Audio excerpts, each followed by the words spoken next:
Hi everyone, and welcome to Jane Talks Real. It's Trek Tuesday, where I'll be talking about and reviewing an episode of the original series, The Next Generation, Voyager, Deep Space Nine, or Enterprise. Today, I'm looking at masks from Next Generation's 7th season. Or as I like to call it, that time Enterprise turned into the Crystal Maze. This episode was requested by David S. as something bonkers to watch, so here we go. We begin the episode with Troy encouraging kids to make stuff out of clay, before checking in on Data, who is just showing off now.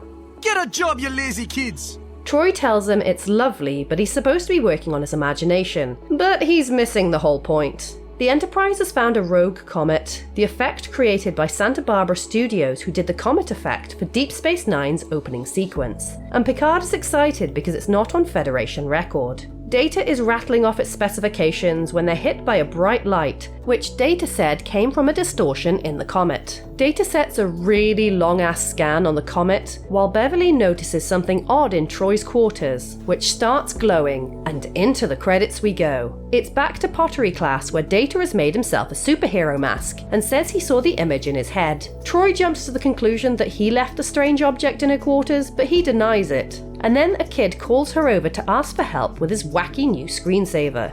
Perhaps we should investigate this matter further. Geordi tells the others that alien information is working its way through the ship's system, which she's traced back to the scan on the comet. But Data is too busy staring and can read the symbols, one of which means death. They zap the comet in hopes it will shush the thing up, but it breaks apart to reveal a thing, which no one can identify, but it's older than the comet itself. Picard thinks it might have created the comet, Geordi says it's definitely responsible for the problems aboard, and Data reckons it's full of, well, data. They think that the thing might be interfering with Data's systems, which he agrees with, so suggests he runs a self-diagnostic. The alien thing keeps dropping its artwork everywhere, and Picard is excited by how much they can learn, and during Data's scan, he feels something weird he can't explain. What does it feel like when a person is losing his mind? He says he's not himself, and he's not kidding, and man, I hate when Brent Spiner does his creepy face. He sits on the warp core and yells at Picard that Masaka is waking, and says that Data is gone, so Picard radios for Troy. She arrives, only for Data to call her Masaka and bow down to her, so they chuck him in his quarters. Geordi says that the alien archive is allowing different people to speak through Data. Data has the android equivalent of multiple personalities. And there's no limit to how many people might be popping up. Picard questions the creepy personality who says Masaka is a queen who sleeps a lot, but is a dick when she's awake, before turning into a scared personality, and the archive zaps the ship, so Data grabs Picard, hurting him. Worf responds to an emergency call because 10 Forward is now the Aztec zone from the Crystal Maze, and while Troy is interested in the big sun symbol of Masaka and death, Picard wants to know more about the smaller symbol he's been seeing around the place. Geordi discovers that these items aren't being transported on board, the artifact is actually transforming the ship, so Picard decides they need to blow the thing up. As Worf and Geordi prep a torpedo, the power goes off, probably due to all the snakes, and as they try to escape, a fire breaks out and they have to call for a beam out. With 20% of the ship transformed, Picard wants answers and thinks their best bet is to find and talk to Masaka, so he goes to visit Data, who is now an old man and Masaka's dad. But not for long, because he's creepy again. Legend has it she chopped him up and used his bones to make the world. Yeah, great. Anything useful there, Data?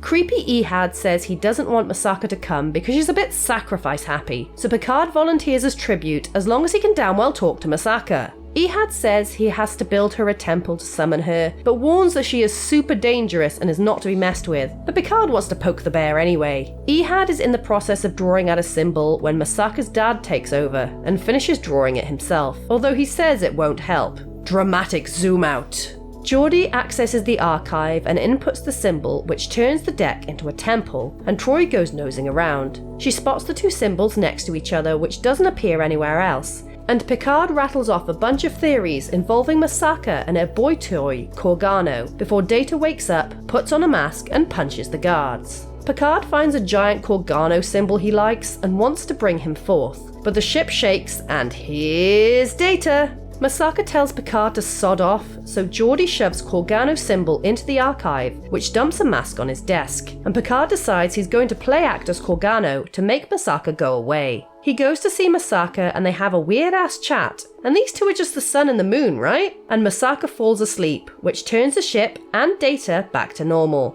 Data shows Picard his arts and crafts project, and Picard tells him that You never may become fully human, but you've had an experience that transcends the human condition. You've been an entire civilization. yeah, I have a question.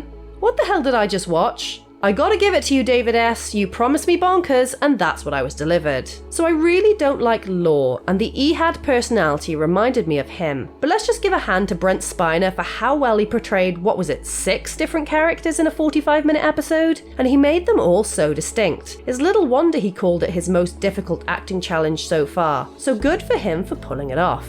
This episode reminds me of a cross between 2 Voyager episodes. Memorial, where a damaged artifact caused the crew to experience the warlike history of another culture, and Infinite Regress, where 7 of 9 displays the personalities of different people she's assimilated. But Masks is a difficult one to know what to say. On the one hand, it's nice, I guess, to look at an ancient civilization, but at the same time, it's really weird and deserves its 5.9 score on IMDb. It was ambitious, I'll give it that, but it spent so long talking about Masaka that it gave very little time for her to be explored as a character. Picard just put on a mask and she fell asleep, boom, episode over. And it wasn't very clear on what she was anyway. Was she just what the civilization called the Sun, or was she an actual goddess or queen who used the sun to torture people? And why did Corgano stop chasing her? Is that even possible if he's the actual moon? Or was he also a god? And if he was, and Masaka didn't like him, then why was he the only one she would talk to? And I have so many questions. The whole episode was rather silly, but it lost me entirely at the end where Brent Spiner and Patrick Stewart put on masks and performed a school play. There's not really much else to say about this one, except I guess it's nice that Data got to experience some humanity, which is good for the growth of his character, but all in all, it was pretty off-the-rails bonkers. So there you have it. That was Masks. If you have an episode of Star Trek you'd like me to cover, pop it down in the comments below or come say hi on social media. If you enjoyed this video, then please hit that like button, it really does mean a lot, or consider subscribing if you want to be assimilated into my channel. Alternatively, feel free to check out my other YouTube channel, Jane Plays Games Badly. Thank you so much for watching, I'll speak to you soon, and live long and prosper.